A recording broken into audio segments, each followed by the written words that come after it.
Apocalipsis capítulo 3, a partir del versículo 12. Esta es la sexta promesa a la sexta iglesia del Apocalipsis. Es el mensaje a la iglesia de Filadelfia. El texto dice así, versículo 12: al que venciere, yo lo haré columna en el templo de mi Dios, y nunca más saldrá de allí. Y escribiré sobre él el nombre de mi Dios, y el nombre de la ciudad de mi Dios, la nueva Jerusalén, la cual desciende del cielo de mi Dios, y mi nombre nuevo. El que tiene oídos para oír, oiga lo que el Espíritu dice a la iglesia. Al que venciere, lo haré columna en el templo de mi Dios. Vamos a entender en qué consiste esta promesa. ¿Qué cosa quiere decir que Dios te va a hacer columna en el templo? ¿Qué quiere decir ser columna en el templo? En primer lugar, tienes que entender que muchas partes de la Biblia, especialmente del libro de Apocalipsis, son simbolismos. Cuando tú ves una palabra, tienes que tratar de entender lo que esa palabra significa. Pero no tienes que tratar de explicar tú, sino de buscar la explicación en la palabra de Dios, porque la propia palabra de Dios explica. A veces los seres humanos estamos dándoles explicaciones humanas a los textos bíblicos y ahí nos metemos en problemas. Pero hay un principio de hermenéutica. Hermenéutica es la ciencia de la interpretación bíblica. Y ese principio dice que la Biblia se explica a sí misma. La Biblia se explica sola, no tienes que explicarla tú. Entonces, cuando yo te hago la pregunta, ¿qué cosa significa ser columna en el templo? Tú primero tienes que entender qué cosa es el templo de Dios. Y para entender qué cosa es el templo de Dios, tú no tienes que dar tus opiniones, tú tienes que leer la Escritura, porque la Escritura te va a responder. Entonces vamos al texto bíblico para entender qué cosa es el templo. Cuando Apocalipsis dice que serás columna en el templo de Dios, ¿qué está queriendo decir? Vamos al Evangelio de San Juan, al capítulo 2 del Evangelio de San Juan, a partir del versículo 18. Mira lo que dice. Y los judíos respondieron y le dijeron a Jesús, ¿no? ¿Qué señal nos muestras ya que haces esto? Porque los judíos dudaban de Jesucristo. Los judíos no creían que Jesús era el Hijo de Dios, que era el propio Dios. Y siempre le andaban pidiendo señales. ¿Qué señal nos das de que eres Dios? Y los judíos respondieron y le dijeron, ¿qué señal nos muestras ya que haces esto? Versículo 19, Jesús respondió y les dijo, destruid este templo y en 3 días lo levantaré. Dijeron luego los judíos, en 46 años fue edificado este templo, y tú en 3 días lo levantarás. Pero Jesús hablaba del templo de su cuerpo. Interesante, ¿no? Jesús estaba pasando con los judíos, sus discípulos, cerca del templo de Jerusalén. Y los judíos le preguntaron a Jesús, a ver, danos una señal, una muestra, pruébanos que tú eres Dios. Y Jesús le dijo, destruid este templo y en 3 días yo lo voy a levantar de nuevo. Como los judíos no entendían, porque cuando escuchaban la palabra templo, pensaban en el templo, en la estructura, en el edificio. Entonces los judíos pensaron, pero estás loco. Si nos ha llevado 46 años para construir el templo, ahora tú en 3 días lo vas a levantar de nuevo. Y entonces el texto dice, pero Jesús no estaba hablando del templo de piedras, de cemento, de ladrillo. Jesús estaba hablando de su cuerpo, porque su cuerpo es el templo espiritual. Entonces, cuando Jesús dice que si vences te va a hacer columna en su templo, no está hablando en el templo físico. Está diciendo que tú vas a ser columna en su cuerpo. Y ahora se complican las cosas más. ¿Cómo es que yo voy a ser columna en el cuerpo de Cristo?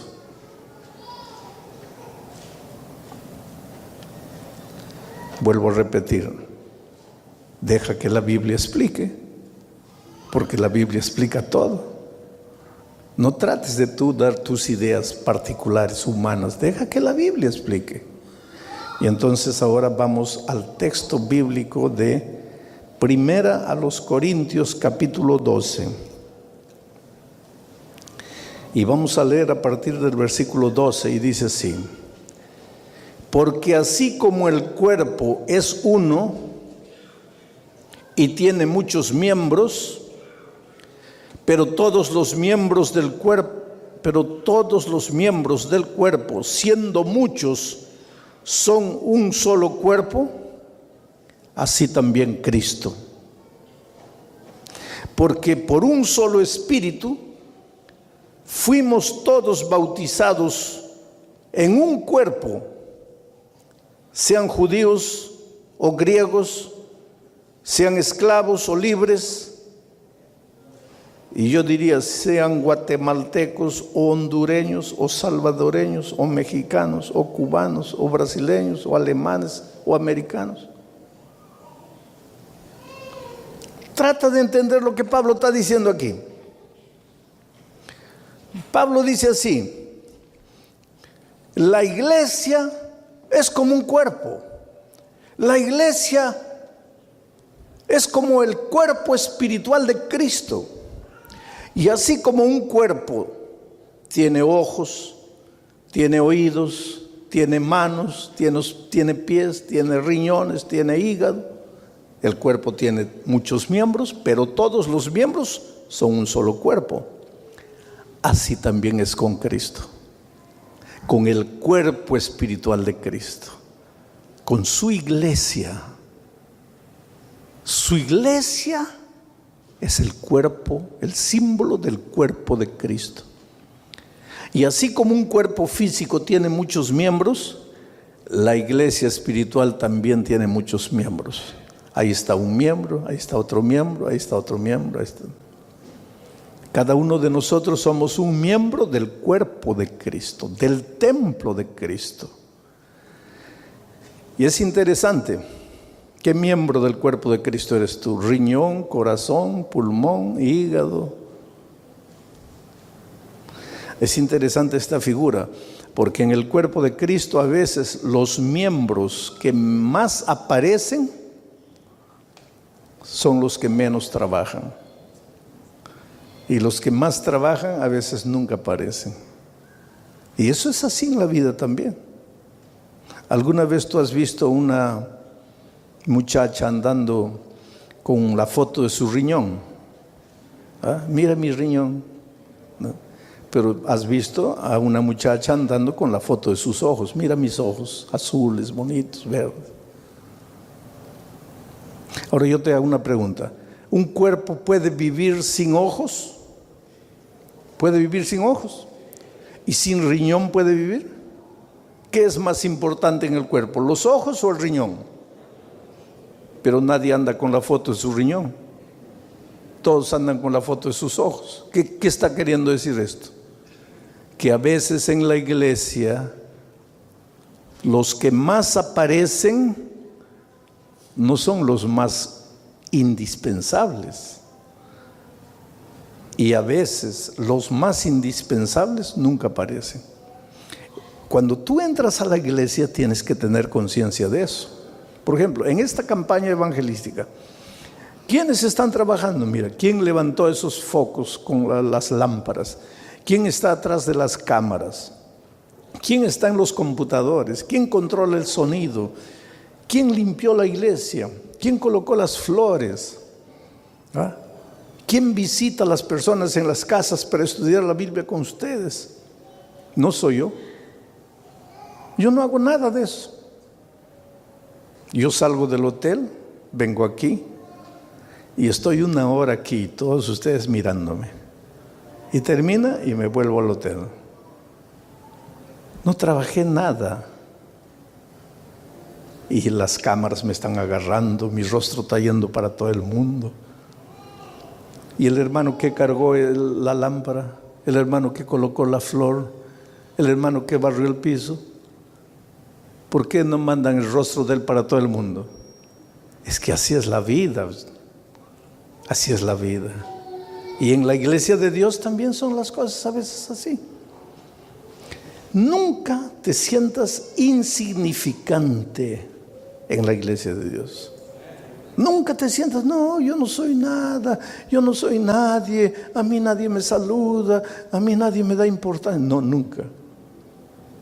Porque una vez yo estaba hablando justamente del cuerpo de Cristo en el Brasil y dije, cada uno de ustedes es un miembro. ¿Quién eres tú? ¿El brazo derecho? ¿La mano derecha? ¿Cuál de los dedos de la mano derecha? Cada uno es un miembro. Hay una viejita levantó la mano y dice, pastor, ¿yo qué seré? Yo seré un pelito. Como diciendo, yo no soy nada. Un pelito, ¿qué es un pelito? Un pelito, querido, cada mañana cuando yo me veo en el espejo, veo la importancia de un pelito. Entonces nunca digas yo soy un pelito, yo no soy nadie.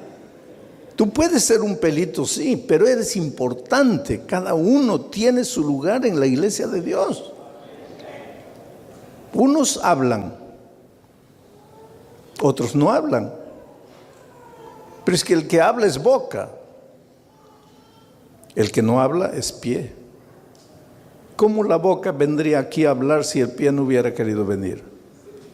Pues entonces el cuerpo funciona así.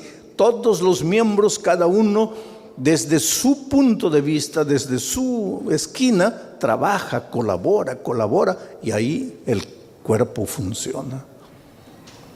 Tú eres miembro del cuerpo. Tú eres columna. ¿Para qué sirve la columna? Porque en la columna se sostiene toda la estructura. Tú eres columna del templo de Dios. Pero para eso, mira lo que tienes que hacer. Ahí vamos a volver a leer el texto de 1 Corintios 12.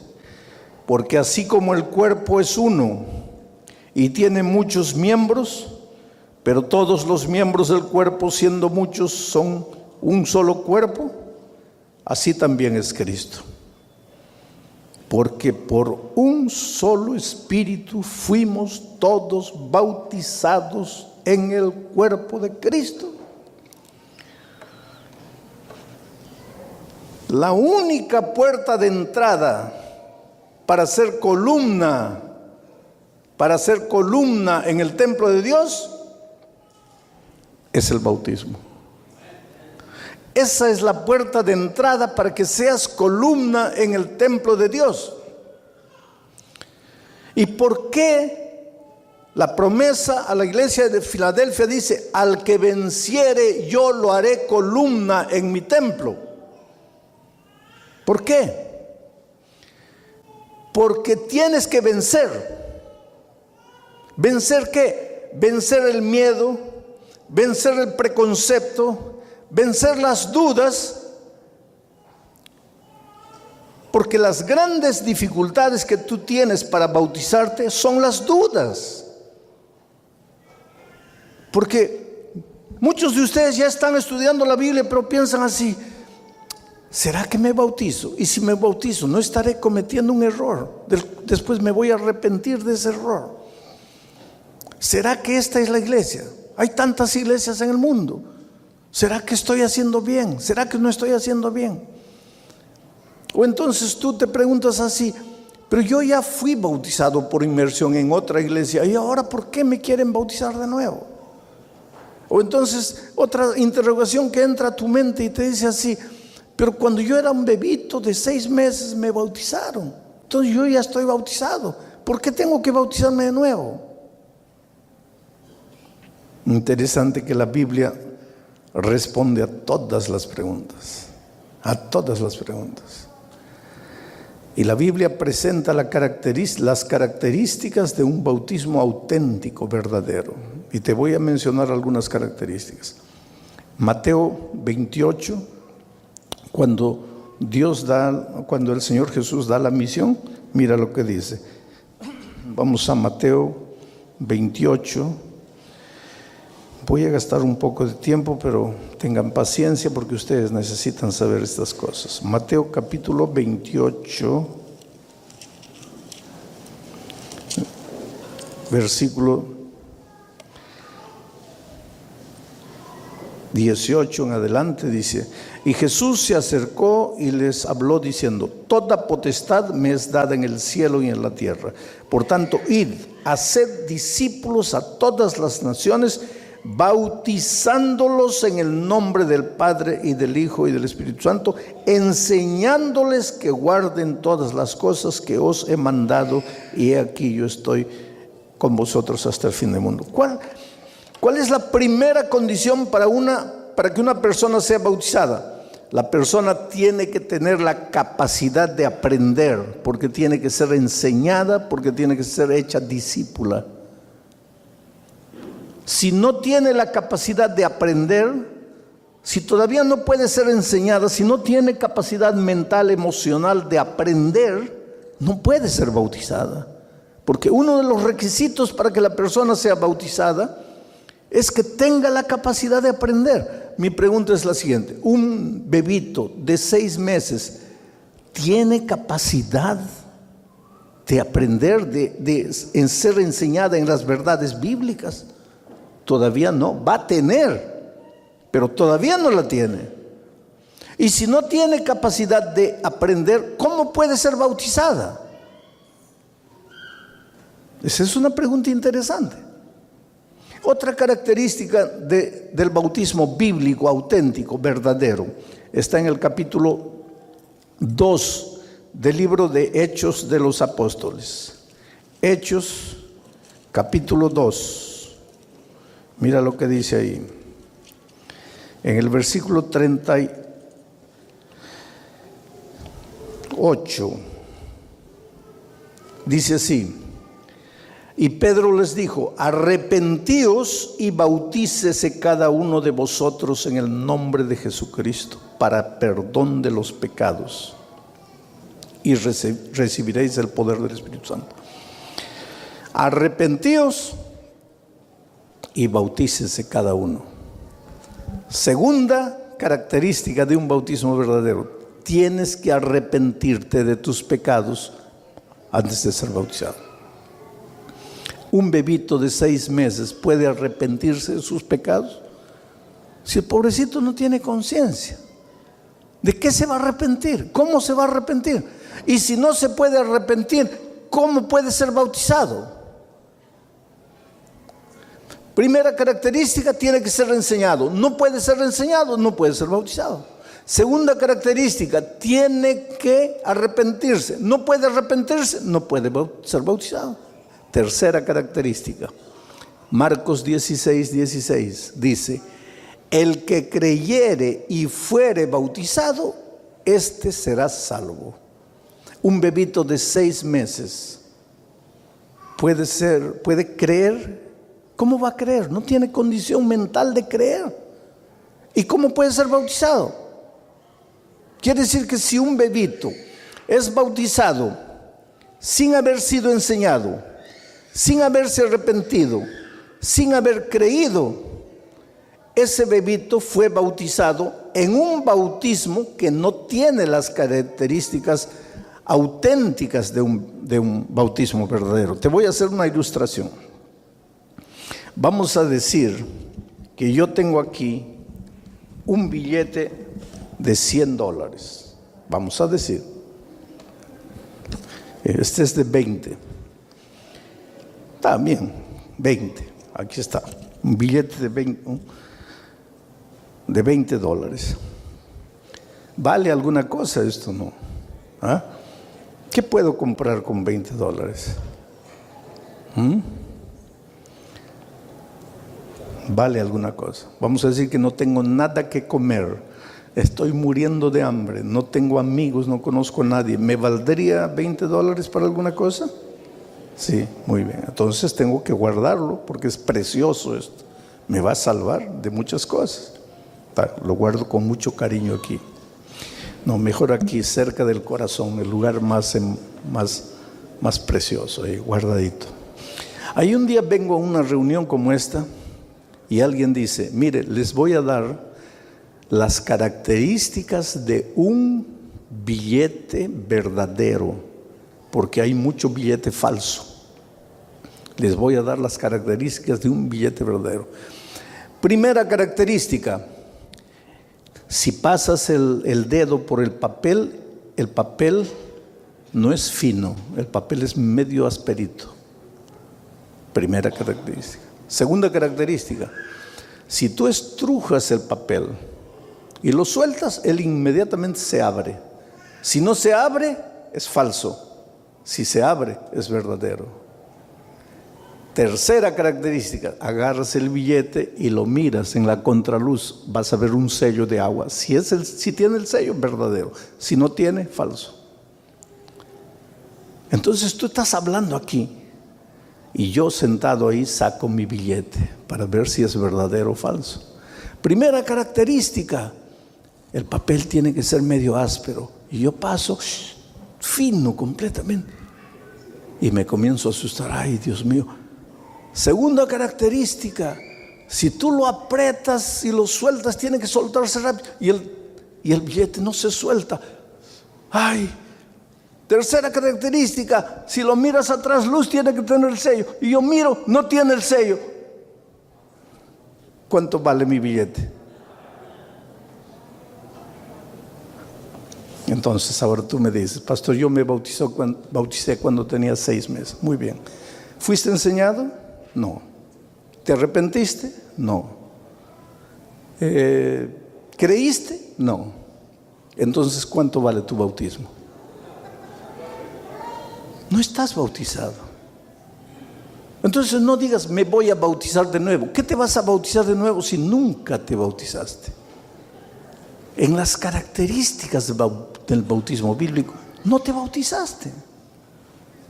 Pero ahora viene Pablo y dice, yo te haré columna, viene el ángel a la iglesia de Filadelfia y le dice, yo te haré columna en el templo de mi Dios.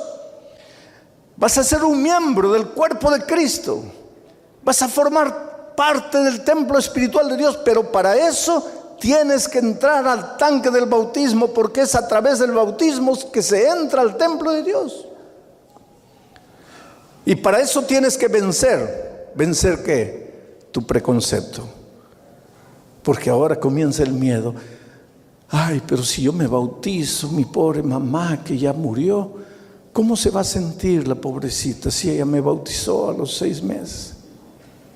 ¿Tú te das cuenta de lo que tienes que vencer? Vas a tener que vencer. Por eso dice, al que venciere yo lo haré columna en mi templo, porque tienes que vencer temores, preconceptos y muchas cosas.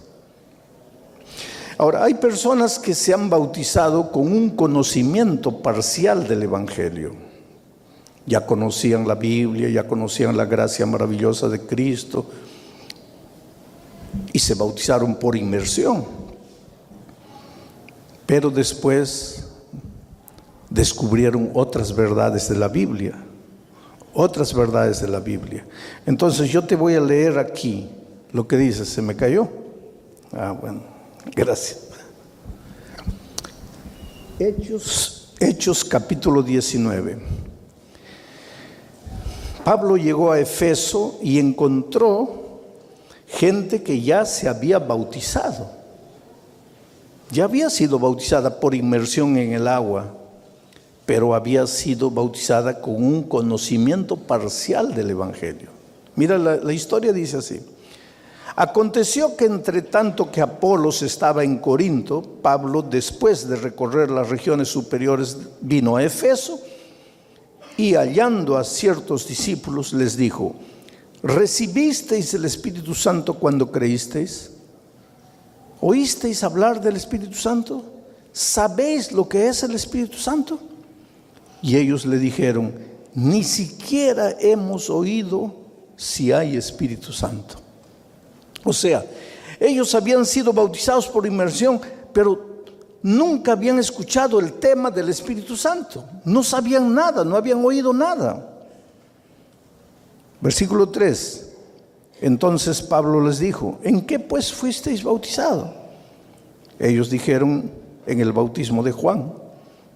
Dijo Pablo: Juan bautizó con bautismo de arrepentimiento, diciendo al pueblo que creyesen en aquel que vendría después de él, esto es, en Jesús el Cristo.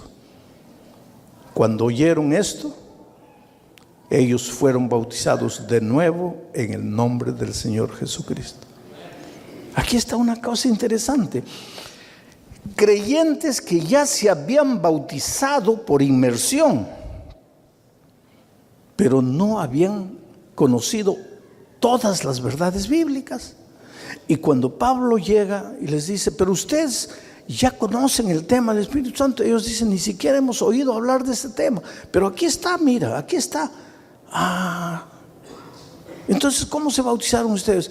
Pues con el conocimiento que teníamos, que Juan nos enseñó. Y después que Pablo les explicó todas las verdades, ahora ellos se bautizaron de nuevo en el nombre del Señor Jesucristo. O sea, si tú has sido bautizado con un conocimiento parcial del Evangelio, pero después llega un conocimiento mayor del Evangelio, no tengas miedo de bautizarte, aunque te hayas bautizado por inmersión, porque eso es lo que hicieron estos discípulos. Pero queridos, es evidente que todos en el fondo tenemos miedo de lo desconocido, porque el ser humano es muy afianzado a sus raíces. Entonces, bautizarse quiere decir salir de lo que conoces y pisar en lo que no conoces. Entonces, eso te provoca un cierto miedo. Pero estos días estamos viendo que la puerta de entrada es el bautismo. Y por eso, si tú todavía no te has bautizado en el bautismo auténtico de la Biblia, o si te has bautizado por inmersión con un conocimiento parcial del Evangelio, pero ahora llegó el conocimiento completo del Evangelio, no tengas miedo en bautizarte. Sabes que a veces Dios llama, y tú no quieres. Dios sigue llamando. Dios te llama con tanto amor, con tanto cariño, ¿sabes? Pero el ser humano dice no. Y Dios insiste. Y yo no sé hace cuánto tiempo tú estás conociendo la palabra de Dios y estás diciéndole no al Señor Jesucristo. Una vez una señora me invitó a su casa. Ella era miembro de iglesia. El esposo no quería saber nada de la iglesia. El esposo literalmente odiaba a los adventistas, odiaba a los pastores. El esposo maltrataba a la esposa por causa de la fe. Ella fue una mujer valiente que tomó la decisión de bautizarse. Pero después de eso, el esposo le hizo la vida un infierno.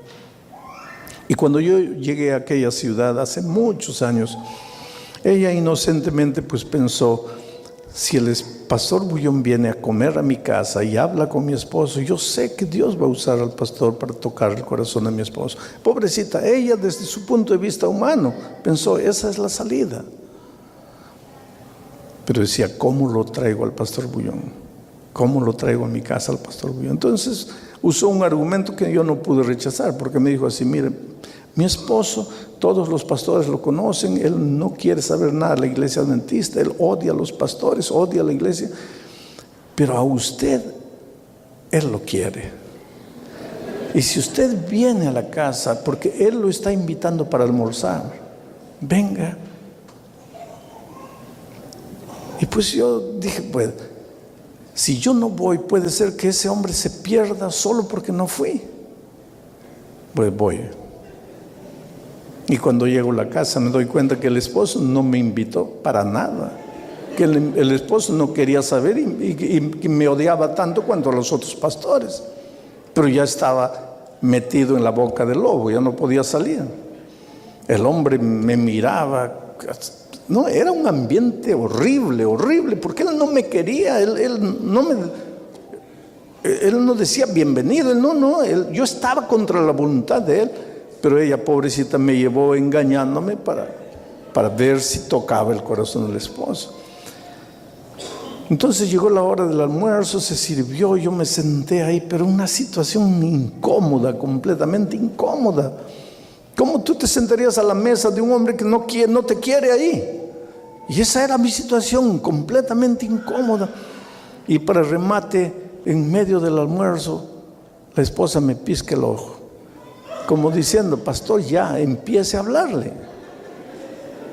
¿Cómo le hablo si no había abertura para eso? No habría. Y una segunda vez me pisca el ojo. Y yo dije, no, si el hombre se da cuenta que ella me está piscando el ojo, aquí nos mata a los dos. Y pues antes que me comprometa más, ya le hablé al hombre, ¿no? Y el hombre se levantó, golpeó la mesa así. Dice, mire, yo no lo invité a mi casa, pero lo recibí. Y lo mínimo que yo espero es que usted me respete. Yo no me meto a su casa a querer convencerlo a usted de nada. Usted no puede entrar a mi casa a querer convencerme que su iglesia es la verdadera y que la mía no. Yo lo recibí. Yo respeto a mi esposa. Lo mínimo que espero es que ella me respete a mí. Aquel almuerzo es inolvidable en mi vida. Me fui, pasaron años, ¿sabe? Casi 10 años. Y un día vuelvo a esa ciudad a predicar una noche. Y cuando salgo ella viene atrás, pastor, ¿se acuerda de mí? Yo nunca me olvidaría de esa señora. Sí, hermana, me acuerdo de usted. Mi esposo quiere que lo visite en la casa. Yo le digo, mire, hermana, yo me acuerdo la última vez que él me invitó a su casa. No, pastor. Y ahí empezó a llorar. Y me dice, ahora sí, pastor. Él está bautizado, él es miembro de iglesia, solo que él no puede caminar. Y especialmente en el invierno, así en el frío, le duelen los huesos, él no puede. Él cuánto hubiera querido venir, porque él quiere pedirle perdón por lo que le hizo hace años. Yo le digo, pero hermana, ¿cómo finalmente él se bautizó? ¿Cómo? Me dice, pastor, es una historia dolorosa. Mi esposo no quería saber nada de Jesús, usted sabe, pero una noche, borracho, venía de una fiesta, ebrio, dirigiendo su carro, salió de la carretera. No murió, pero quedó 8 meses entre la vida y la muerte. En ese tiempo el socio de la empresa de él se apoderó de la empresa. Cuando él salió condenado a una silla de ruedas para el resto de la vida. Y se dio cuenta que había perdido la empresa, que el socio bandido se apoderó de la empresa. Para la recuperación de él tuvimos que vender propiedades, no tenemos nada, vivimos en una pequeña casa. Y un día, pastor, yo entré a la casa, lo encontré llorando. Le dije, ¿qué te pasa? Y él me dice, ¿tú crees que Jesús me aceptaría como estoy? Claro, ¿por qué no? Y él dice, no. Cuando yo tenía dinero, tenía una empresa, tenía vida, tenía salud, yo nunca quise. Ahora sin nada, enfermo, sin poder andar, ¿tú crees que Jesús me va a aceptar? Y ella lo abrazó y lo besó y le dijo, claro, ¿Quién te dijo a ti que Jesús estaba interesado en tu empresa, en tu dinero? Jesús te ama a ti. Y un día fue al tanque del bautismo, cargado por 4 diáconos, y lo hicieron entrar al tanque y fue bautizado. Yo me pregunto, Él no podría haber venido andando con sus propios pies, así como tú cada noche te levantas y vienes. ¿No podría haber entrado al tanque del bautismo andando con sus propios pies? Podría. No quiso. Durante años y años Dios lo llamó con amor, lo llamó, no quiso. Un día la vida se encargó, sus propios errores, sus propias decisiones, porque nadie lo obligó a dirigir el vehículo ebrio. La vida lo dejó en una situación. Vino a bautizarse, pero cargado por 4 personas. Por eso la Biblia dice, hoy es el día de buena nueva. No es mañana, no es el próximo año, hoy. Y por eso Jesús esta noche dice, hijo, tú eres tan precioso que yo quiero hacerte miembro de mi templo, columna en mi templo. Tú me vas a servir, tú vas a ser un predicador del Evangelio, tú vas a ser una cantante del Evangelio, tú vas a, un día, de aquí a 2, 3 años, vas a estar corriendo, participando de la vida de la iglesia, pero sentado ahí sufriendo. No, yo tengo un plan para ti, tú vas a ser columnas, sustentáculo, las columnas que sostienen mi templo, tú eres importante para mí, pero tienes que bautizarte. Porque la puerta de entrada es el bautismo.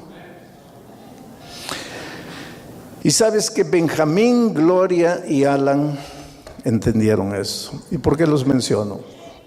Porque Benjamín, Gloria y Alan fueron miembros de una iglesia y fueron bautizados por inmersión. Y durante esta semana ellos lucharon mucho porque decían así, si ya fuimos bautizados por inmersión, ¿por qué necesitamos bautizarnos de nuevo? ¿Acaso la Biblia no dice que hay un solo bautismo? Sí, la Biblia dice que hay un solo bautismo. El único bautismo auténtico, verdadero, en el que te bautizas cuando has cumplido todos los requisitos bíblicos. Y si te has bautizado sin cumplir los requisitos bíblicos, entonces no estás bautizado. Entonces no digas que te estás bautizando por segunda vez, te estás bautizando por primera vez en tu vida. Y esta noche pues Benjamín entra al tanque del bautismo. Benjamín enseña la palabra de Dios, él conoce la Biblia. Imagínate, yo hablando con él atrás le decía, ¿cómo vas a hacer una bendición para esta iglesia? ¿Cómo vas a predicar el Evangelio ahora con una fuerza completa?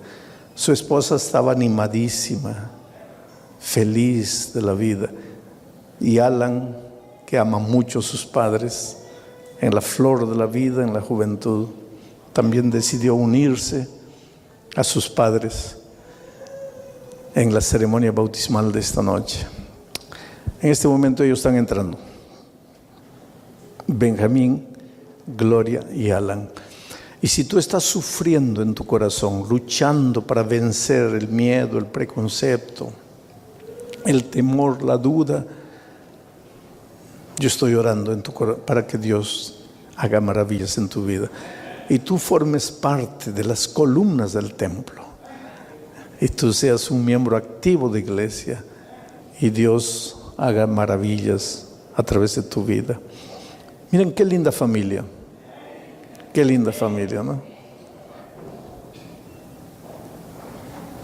linda familia. ¿Sabes? Ellos, como toda familia, tienen sus luchas, sus dificultades de relacionamiento. Son una familia normal, humana, pero una familia que ama a Jesús. Y Jesús los va a ayudar, pero ahora en este momento cuando salgan del agua ya son columnas del templo de Dios. Queridos, por la decisión que han tomado, para que nuevamente ustedes sientan en su corazón la paz del Evangelio, de la gracia maravillosa de Cristo, para que caminen en caminos de victoria, de obediencia a la palabra de Dios, y para que sean columnas en el templo de Dios. El pastor Francisco, como ministro del Evangelio, los bautiza en nombre del Padre, del Hijo y del Espíritu Santo. Amén.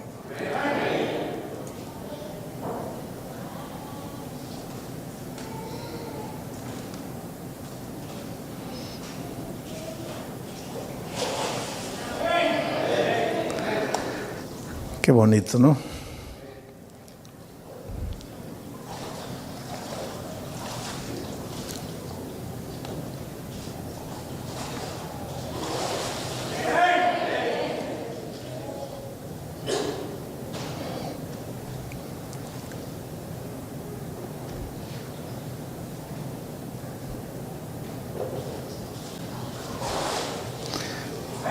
Dense un abrazo ahí.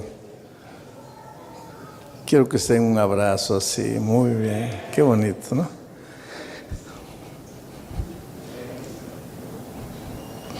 Hay un himno que dice: ¿qué sería de mí si no me hubieras encontrado?